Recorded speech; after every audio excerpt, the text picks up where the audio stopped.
Alright, Toa. It's time we move along. We know we gotta be as strong. Exactly, Naparu. Oh gosh dang it! Every time we try to make some progress on this island, some moron puts these stupid fences in our way! It's okay, Jala. We just gotta move along. Just shut up!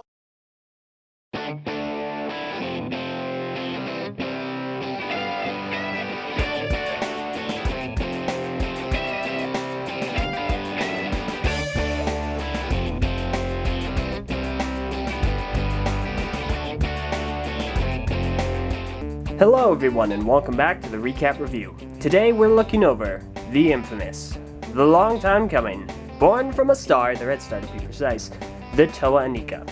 From left to right we have set number 8728 Toa Hali with approximately 46 pieces, 8731 Toa Kongu with the same amount, 8729 Toa Nuparu with approximately 54 pieces, 8732 Toa Matoro with 46, 8730 Toa Huki with a whopping 62, and finally 8727 Toa Jala with approximately 46. At the time of release, they were about $10. Goodness, where do I even begin? These guys are so well known. I mean, the infamous Inika build, the rubber masks, the nicknames that these guys got. You know, Mustache Girl, Creature from the Black Lagoon, Punk Rock Dude, Cow Face, Cat Face, Kahi, all incredibly insulting and degrading nicknames. It's appalling. But I digress. How are the sets? Let's find out and start off with the pros. So I'm going to move everyone else aside carefully for reasons we'll find out in the cons. We'll focus on Matoro because why not? So, start off with the obvious pros, the articulation. This is the infamous Inika build. Now, in the future, this will be used very often, but for now, they introduce it. They introduce the standard, aside from the Paraka, they introduce the standard amount of articulation, being in the wrists, elbows, shoulders, neck, hips, knees, and ankles. So it's really great to see that amount of articulation. We saw that in the Paraka, and this is continuing the trend of the new Bionicle system. No gears, no Technic, or limited Technic at least, all completely this. So that's really neat to see. Now the pro for all of them, solid color schemes. They all hold very, very well. Matoro, obviously, white, silver, and translucent blue. White, silver, transparent blue. Where have I seen this before? I'm sure it's nothing. Huki, being the first toe of stone to not sport the color brown, instead being gunmetal and keat orange. It was pretty jarring, let me tell you. He is a controversial individual. Jala, lighten things up with Metro Red and translucent orange, which is really cool. Looks really great, and there's some gold sprinkled along in there. Nuparu, standard toe of earth colors. Kongu, pretty much the same thing. And then Hali is sporting new colors for toe of water, Metro Blue, and white. Now, some of the Inika also have melded pieces, such as Kongu and Hali. In fact, they're the only two that do. Those are really nice to see. They're very new. At least from what I can remember to Bionicle, I don't remember very many melded parts up until this point. So, that's a pro. Another pro would be the new pieces. We have a lot of new pieces. Each Inika comes with approximately 10 new pieces, counting the shoulders, torso armor, head, mask, knees, legs, and feet. There are 2 types of torso armor and 2 types of feet. So we have a lot to differentiate with. Now the pro would be the functions. Now each Inika has about 2 functions, not counting the articulation. The first one would be the Zammer launchers. Now, the Zammer, also new attachment. The Zammer launchers hold 4 Zamor because of the new Inika attachment. In the story, to counteract the Antidermis, these are filled with Protodermis. They work the exact same way as the Paracazamor, where you put your 2 index fingers here. Yeah, 2 index fingers. Take your thumb, place it back here, and rapid fire. Have fun finding those. So it works very well as expected from the Zamor launcher. Now, the other function is incredibly new and unique to the Inika, not counting the Paraka's glowy eyes. They're weapons. Each Inika comes with a new weapon exclusive pretty much to them, aside from a couple of other ragtag individuals we'll review later on. What these do, they're battery operated by button batteries. You have this little button here and, well, look at that. They light up. Matora and Kongu with blue, Nuparo and Huki with red, Holly and Jala with green. And they'll flash on and off like that for about 10 seconds. Roughly. Let's see how that looks in the dark. There we go. As you can see, they are very good in the dark. They look fantastic. You can tell who is who. That just looks really cool. When you get them all in sync, that's a sight to behold. Let's get back to the light.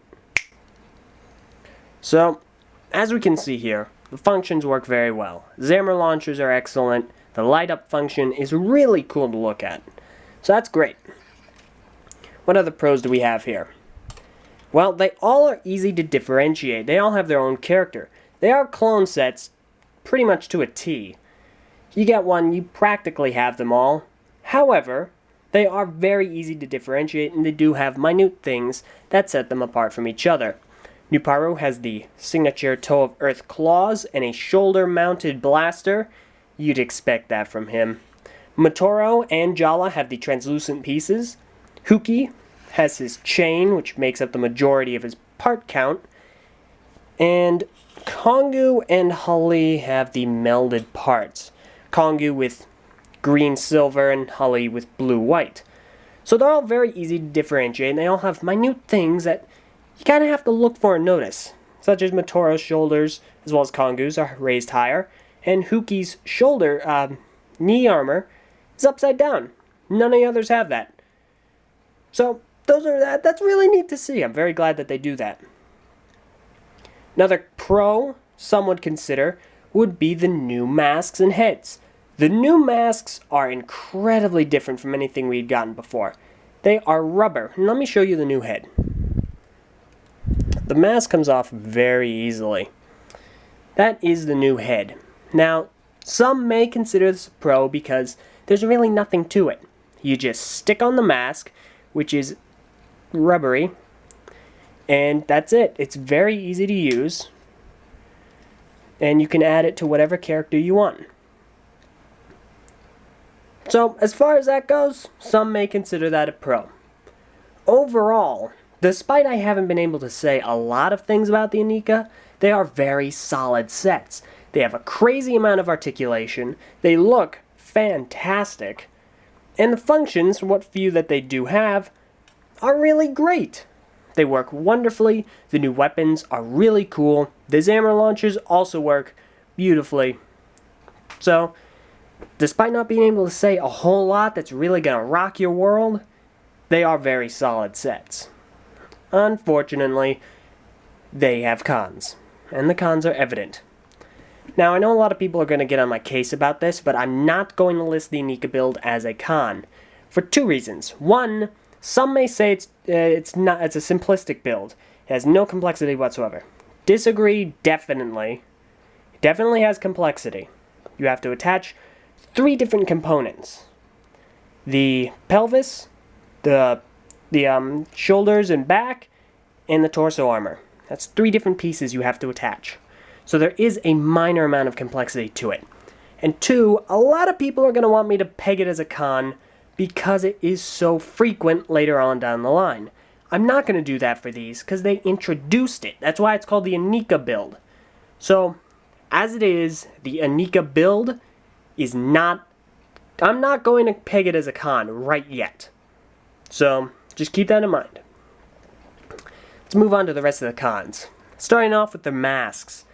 Unfortunately, as unique as these masks are, they are incredibly jarring.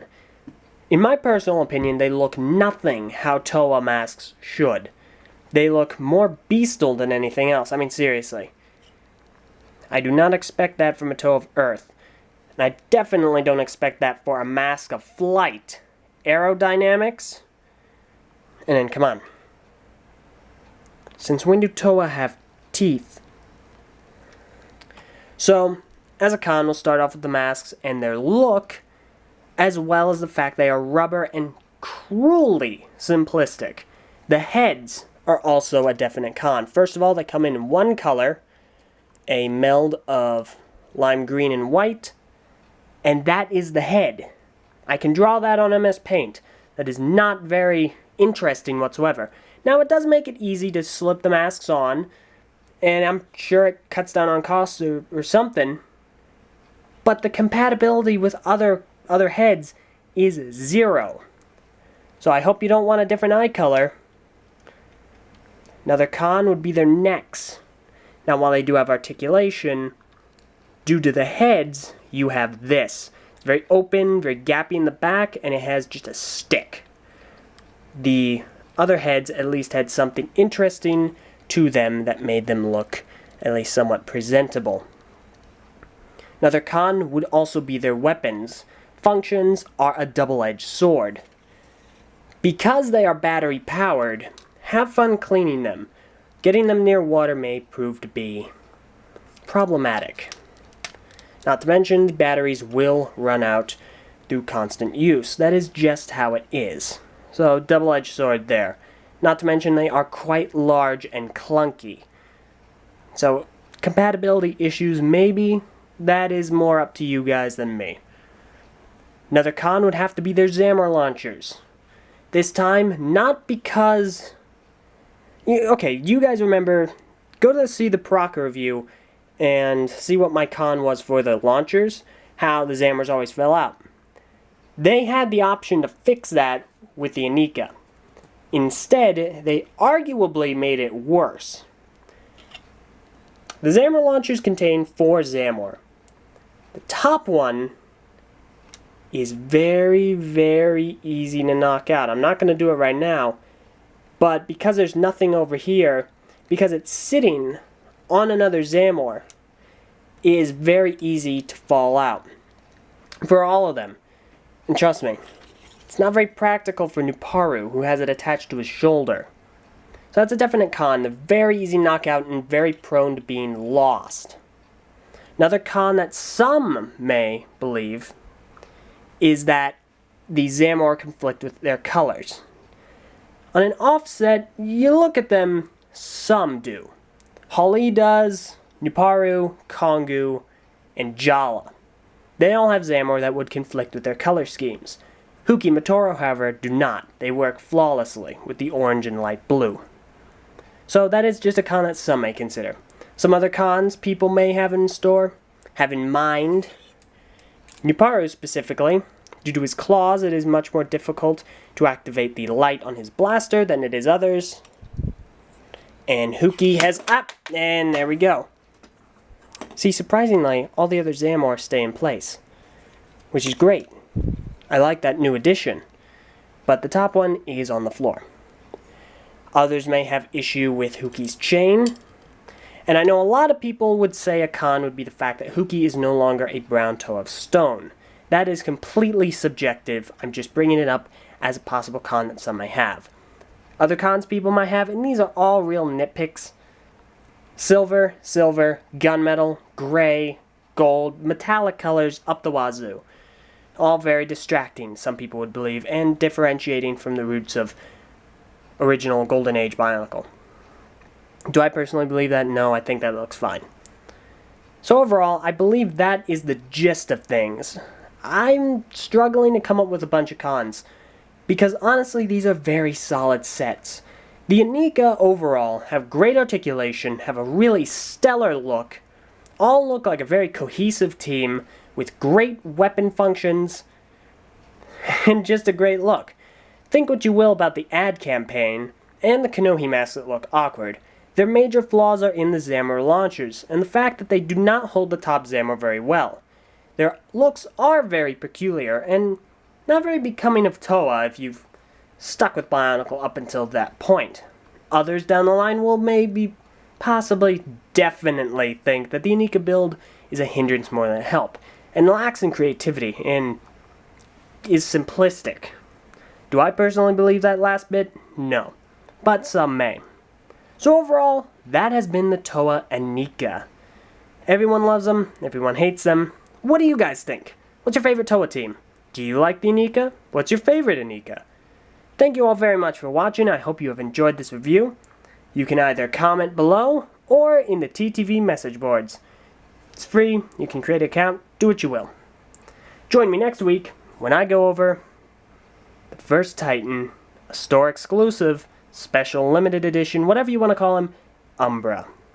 Thank you all very much for watching, and if there's anything that I've forgotten or failed to mention, please let me know, either down below or again in the message boards. Thank you for watching. I'll see you all next week.